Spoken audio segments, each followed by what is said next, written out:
that way. Well, I think that's correct. Problem is, okay, I can pause it. It automatically.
Hi, everyone. Hello. Good morning, everyone. Good morning. Good morning. We will get rolling here. Just give us 1 minute. morning. Drew's still letting people in. Everybody staying warm out there? Yep. Morning, Ralph. Good morning, Deborah. Makes it sound like she's in trouble, Ralph. Who, me? Yeah, Oh, heck, Deborah. I had breakfast with a couple of county commissioners this morning. I'm starting off Friday with a bang. Oh my Right. goodness. Who, All by the way, right. are unanimous in their dissent against House Bill 1233. They said it's the dumbest bill they've ever seen in their life. Well, ladies and gentlemen, the voice you are hearing is Ralph Flowers, who hails from Delaware County, is our ITA treasurer and co-leader of the legislative committee along with Lydia Wales. Lydia, can you wave and say hi? Ralph, do you have any words to start us off with, or do we Yeah, want to? just other than the fact that, everybody, your legislative team has been working very hard since the session started and these bills dropped. And, we're in a situation where, we're definitely monitoring all bills, and we have an outside agency entity that's helping us track all this stuff in detail, which helps us immensely to stay one step ahead of what's going on at the State House. So I'm very pleased with what we've accomplished so far to date with some of these bills that have dropped. So on that note, Debbie, take it away and update everybody if you would, please. Okay. And if I may, I'd like to echo a little bit of what Ralph said and thank the legislative committee that has been, the members of the committee have been working very hard to read and discern on each bill its impact on townships. And sometimes that's deep in a bill and it's not in the title, it's not in the summary. So it really is a lot of work. And I, for one, am very appreciative of the hands-on work of the committee. And with that, we'll get started. So welcome to our second legislative briefing for 2025. And here we go. Here we are. As far as session deadlines, you can see that our next deadline is Thursday, February 20th, and that's the last day for third reading of House bills. So those bills will have to clear committee, clear the second reading on the floor, and then they'll be ready for the third reading, and that has to be concluded by February 20th. And they hope to be done a little earlier than that, but we will see. It is a budget year. So I hope that you're all aware by now of the legislative conference. And that is coming up February 10th and 11th at the Indianapolis Hilton. And we will be getting a schedule out to you, I think, yet today or Monday at the latest. And you can see here on Monday, February 10th, we'll have registration starting at noon at the hotel. We'll have a general session from 2 to 5, and we have invited some legislators to come join us either during that general session, or you can see as we jump to Tuesday, we'll start off with the program at 8:30 and run till 11:30 that morning.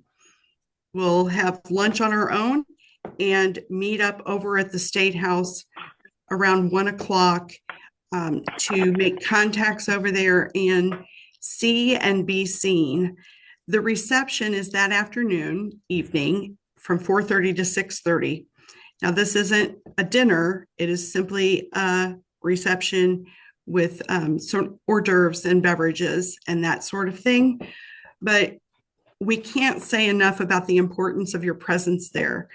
Nothing is more disappointing to a legislator to show up at an event, to make the effort to come to see you and ask for you at the door. Like, anybody here from my district? And if we have to say no, sometimes they turn around and leave. They come to see you. They don't come to see us. So please make every effort. If you can't come for the entire conference, please come to the reception on Tuesday, February 11th, starting at 4:30. Now, you might wonder a little bit about what's going to go on in these general sessions. We will be going into depth on any bills that are still alive at that point in session. We will be nearing that deadline of the 20th. So a lot of legislation will already be through committee. All right. There will be some lingering committee hearings, but I expect the bills that are going to have what we call legs will be well on their way by February 11th, and we'll be able to help you understand what the impact of those bills are, our positions, and how to carry that message to your individual representatives and senators. Okay. And when we say your reps, as a township trustee, you may have more than one representative or even more than one senator within your township. Please don't just reach out to those where you live, but anyone that represents your township. Work, as we always say, work on building those relationships. They should know you by first name. They should be glad to have coffee with you. Even if they're not always on our side, it doesn't matter. We still need the relationships. And that'll become apparent here in a minute when I talk to you about some of these bills. Okay. Any questions on the conference while we're here on this? Okay. I trust you're all going to be there. So, all right. Now, you see here a list of just 5 bills, and this is on a support list, but I want to help you understand the different levels of support. Once we read the bills, we then assign the importance, if you will, and the position. So under support, we have a 1, 2, and 3.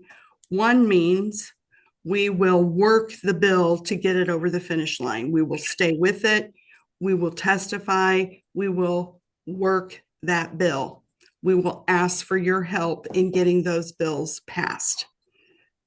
Then there's a support level 2, which is, yeah, that could have some impact on us, but I'm not sure we need to necessarily testify.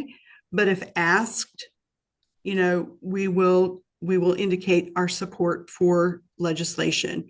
If we talk with the author and they want us to be more engaged in the process, of course, we'll do it.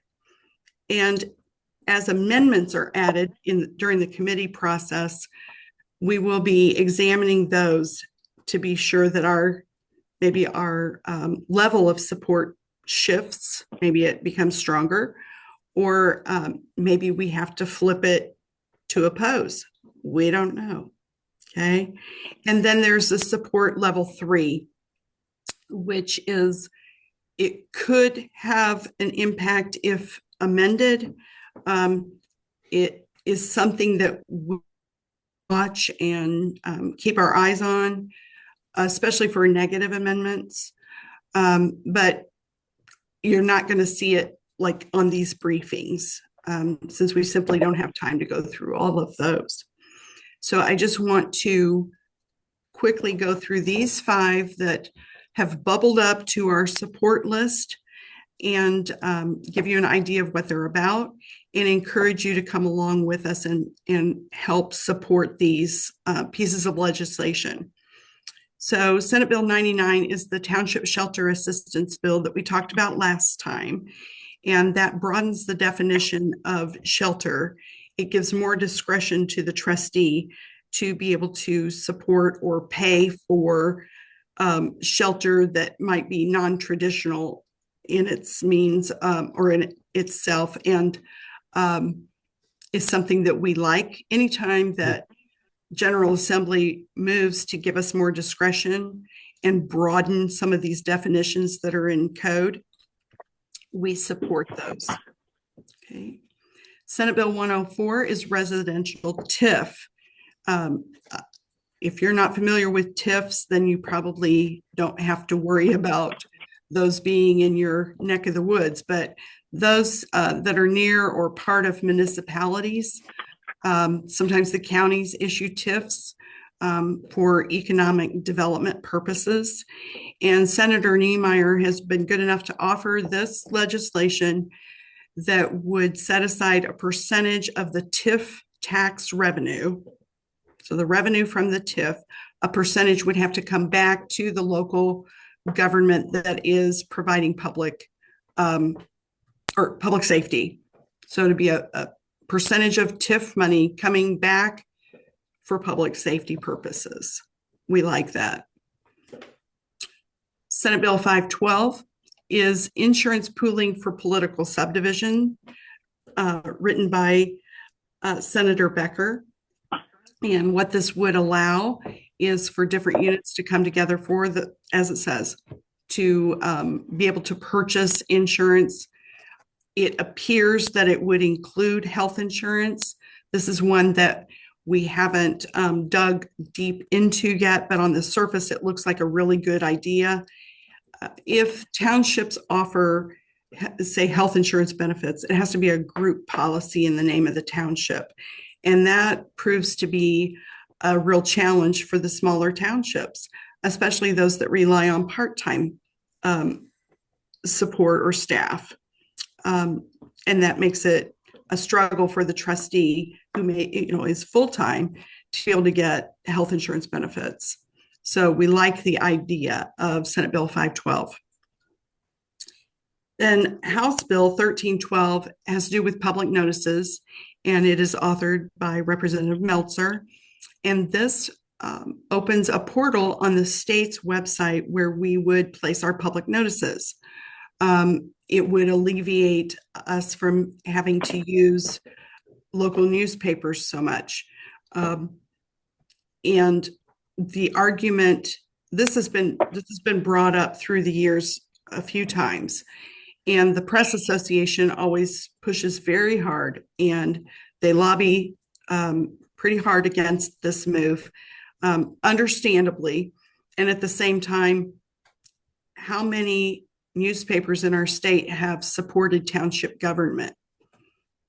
I would venture to guess that most newspapers in the state of Indiana have taken positions against township government. We see this every time a bill like one we're going to talk about in a minute comes up to eliminate townships. We see newspaper after newspaper, media outlet after outlet come out against us. So with that said, don't feel too guilty about supporting the public portal holding public notices. Then House Bill 1437, this is the Township Maximum Property Tax Levy, written by Representative Chris Campbell. Now, a lot of work has gone into this bill.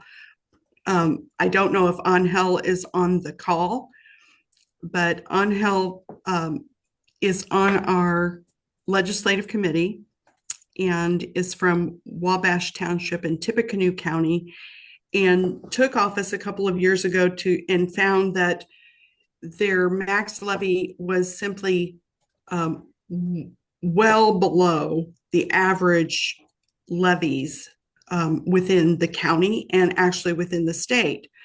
So he went to work drafting an idea of how we might have an appeal again to get your levy where it needs to be. It's, I think, very good legislation for us. I don't know that it's going to move very well this session because all spotlights are on reducing property taxes. And so what I'm hearing is that they're unlikely to hear bills that show an increase in property taxes. They're hopeful that new legislation will come with a new revenue stream to support it rather than property tax.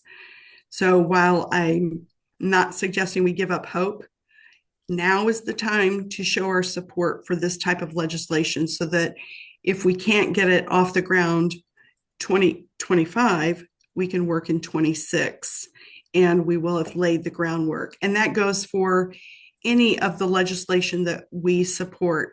When we were trying to get a piece of public safety lit, I think we did that 5 sessions in a row. And each time we inched a little bit closer, and we ended up getting a little out of that bill, but not nearly as much as Senator Niemeyer had tried for years. So you do see legislation that will come back several sessions in a row, and sometimes eventually you get it over the finish line. So I'm going to pause here, and I want to ask Andrew if we have any questions. I'd like for you to put your questions in the chat feature if you would. And while Andrew's looking there, I want to encourage all of you, do not assume that the ITA leadership has found all of the bills that may impact townships. Okay, so when you're talking, I haven't looked to see the total number of bills, but sometimes we're talking thousands of bills. The likelihood of us catching every single one, especially early in the session, is unlikely. We need your help. So as you hear of potential legislation coming up from, the bottom of the pile, please let us know. As well as if you have contact with any legislators that give you feedback, please be our eyes and ears on the street and get that back to us so that we can have all the intel possible, which will help us lobby at the State House. So, any questions, Andrew? The only questions I see is that, do we have any idea of how many reps have committed to the reception? I don't have that number. And do we know when those invites were sent out? The invites were sent out last week. We are following up with a paper invite next week.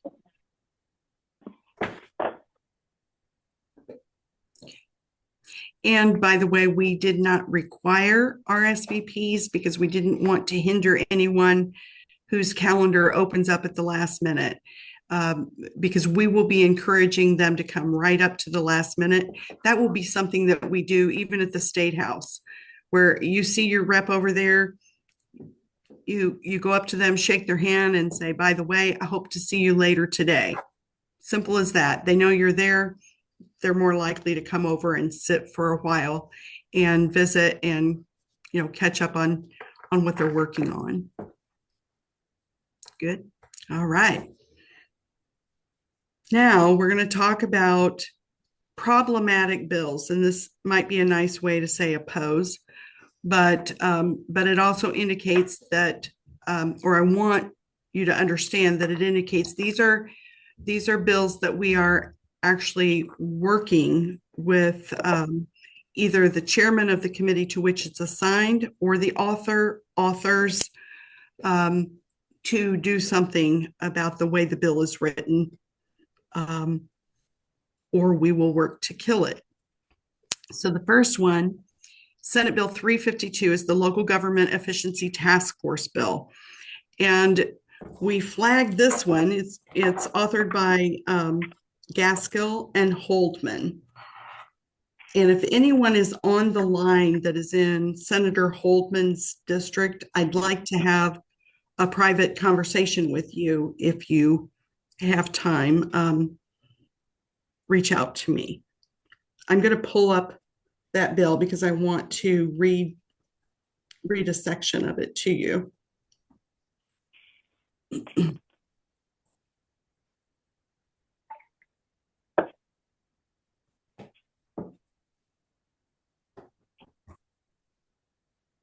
Have you all, or are you all aware that we have a link so that you can see what bills are on our list?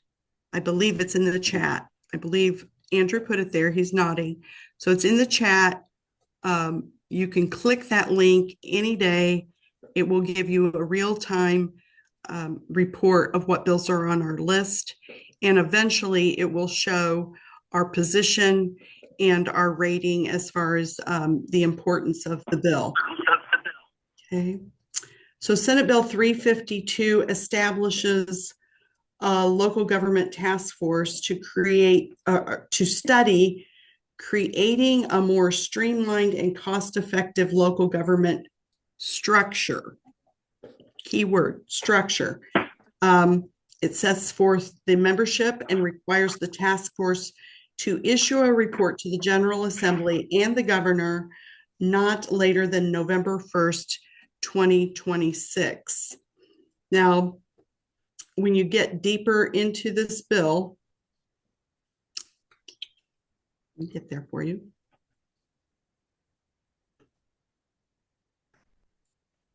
Okay.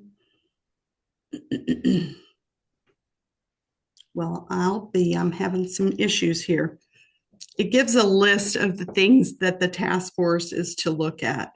And what is troubling is that the top of the list is the elimination of townships.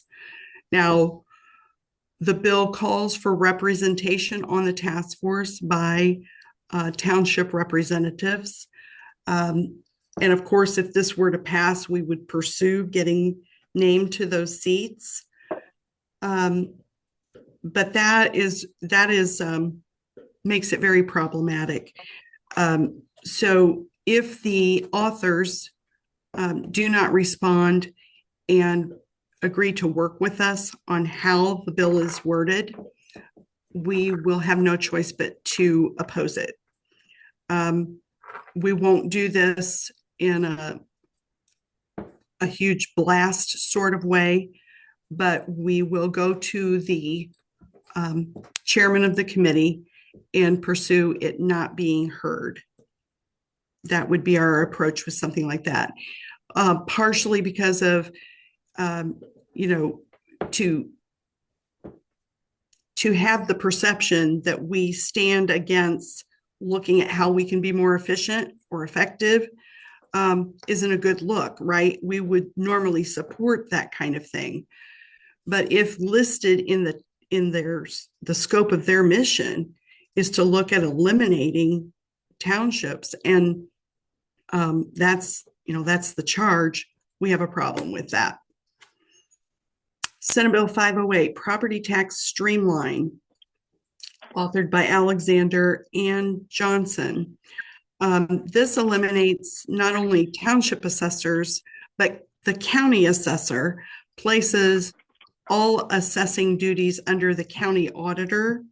And this is the part that concerns us the most, is it would freeze our levies at some point, I believe in 2026, but our levies would be frozen from that point on. So you would not get that little bit of a bump depending on your growth quotient.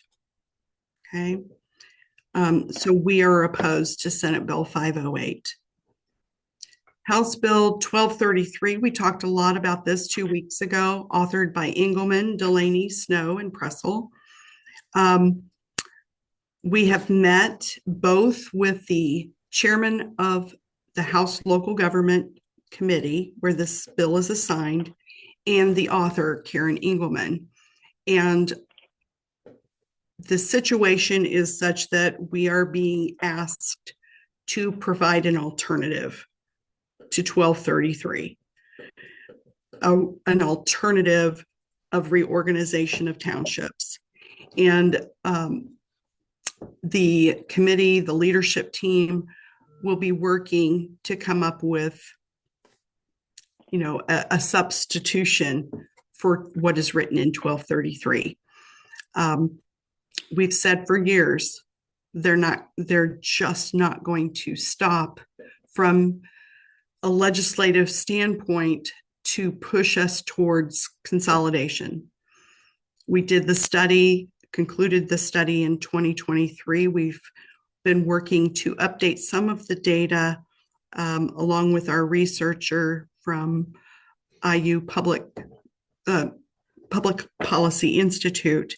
And there is a lot of data that shows who or which townships in the state of Indiana are not providing services. At least they are not expending any dollars for fire protection, for township assistance, those kinds of things.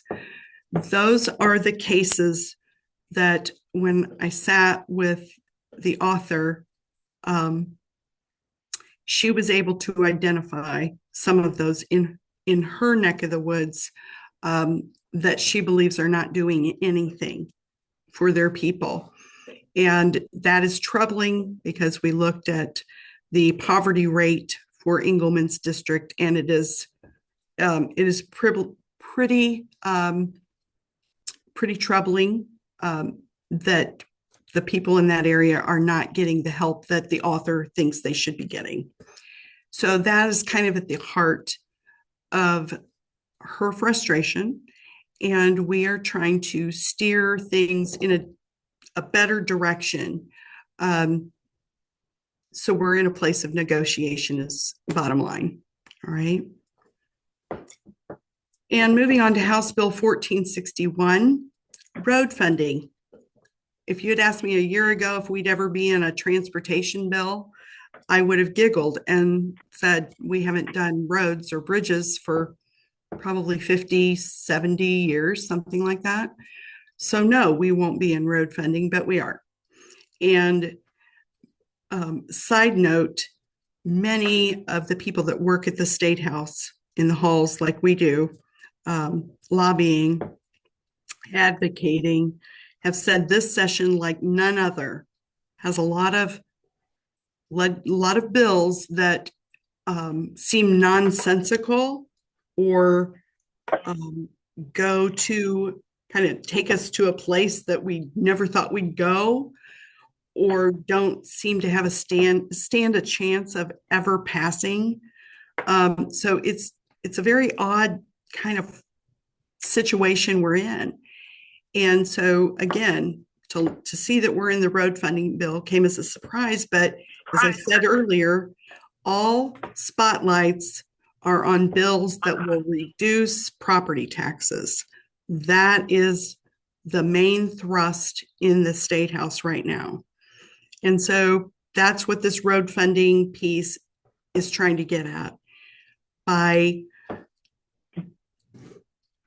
And just to give you the rundown on the bill, townships that have an operating balance past funding your budget, so your operating balance or some people call it excess funds your cash balance that is not set aside to fund your budget.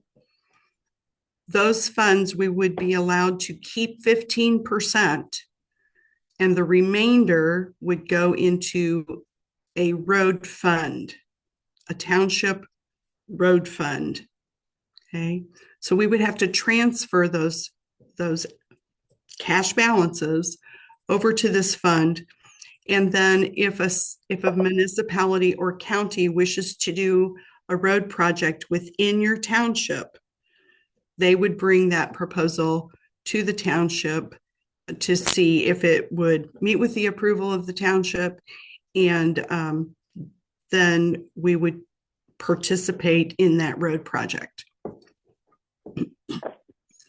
Now, I don't know about you, but that is pretty scary when you think about only having 15% in reserve for emergencies. This bill indicates that it would be from all funds, but as you probably know, many of our funds are restricted. We cannot decide how they are spent. For example, the issuing of bonds, and that bond revenue comes into a fund.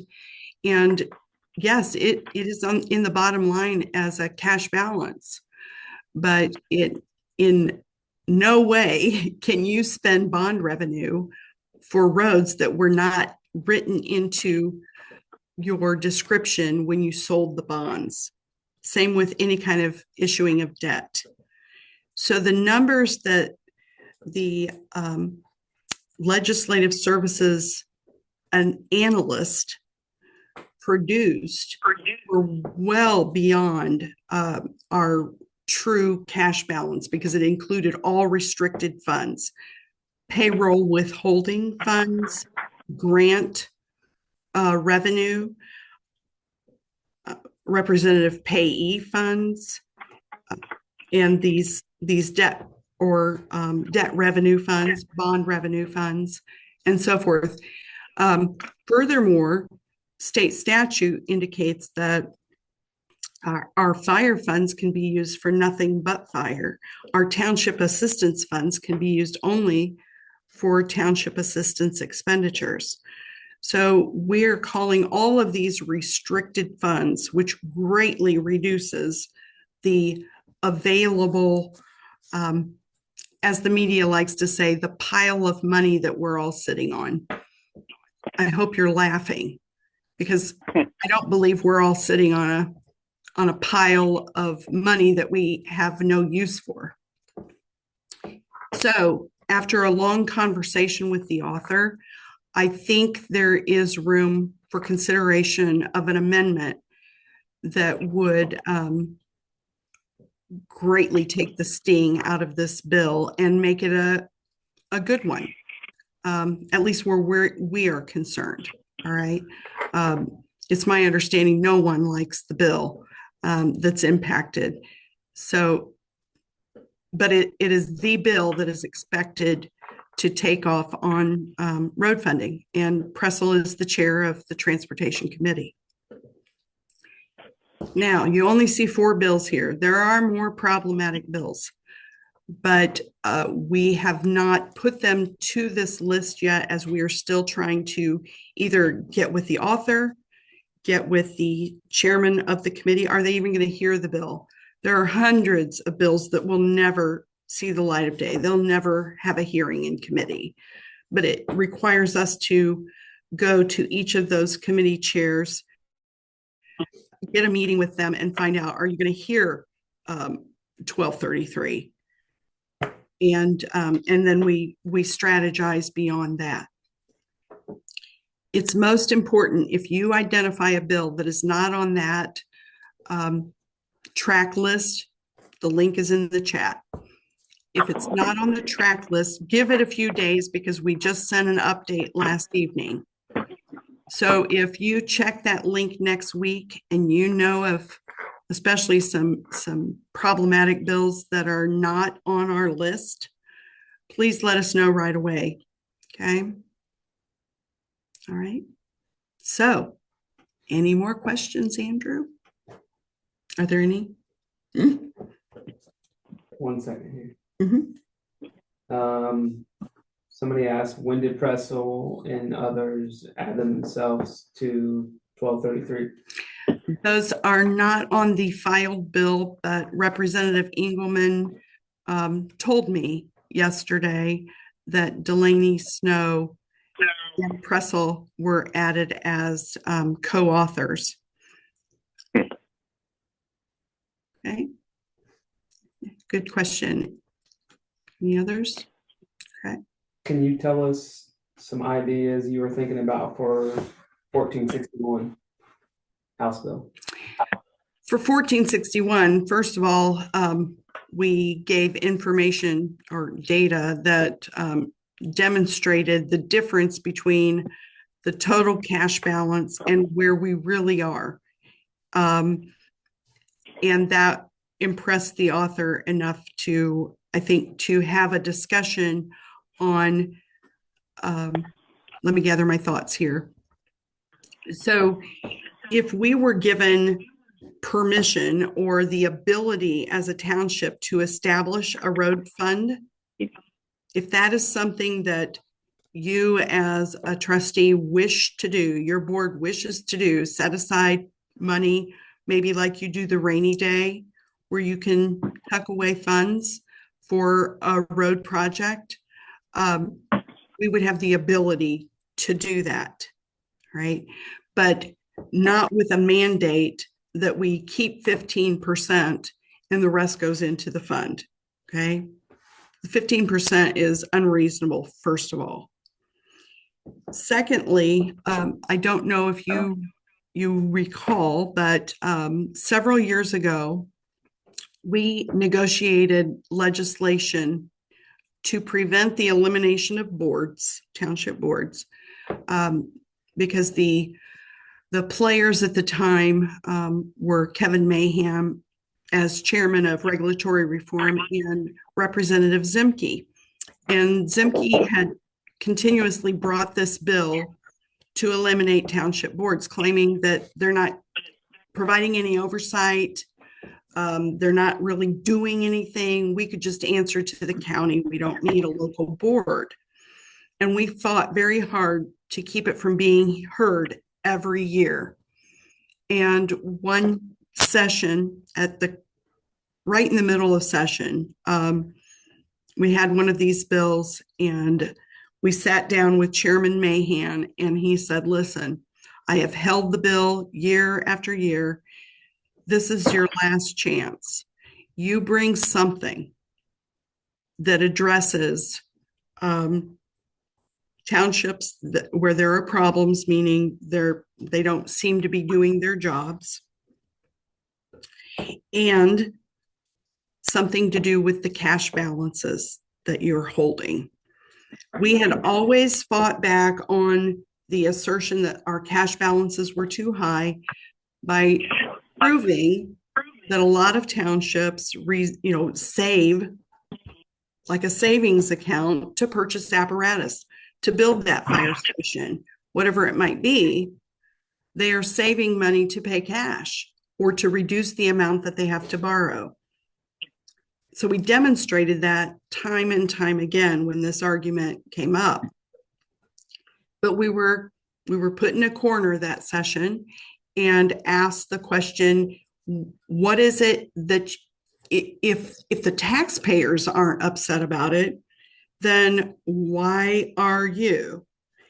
And that's what got the conversation going to the point where we said, well, if we're transparent with the taxpayer, would that satisfy your urgency to have us spend down our cash balances?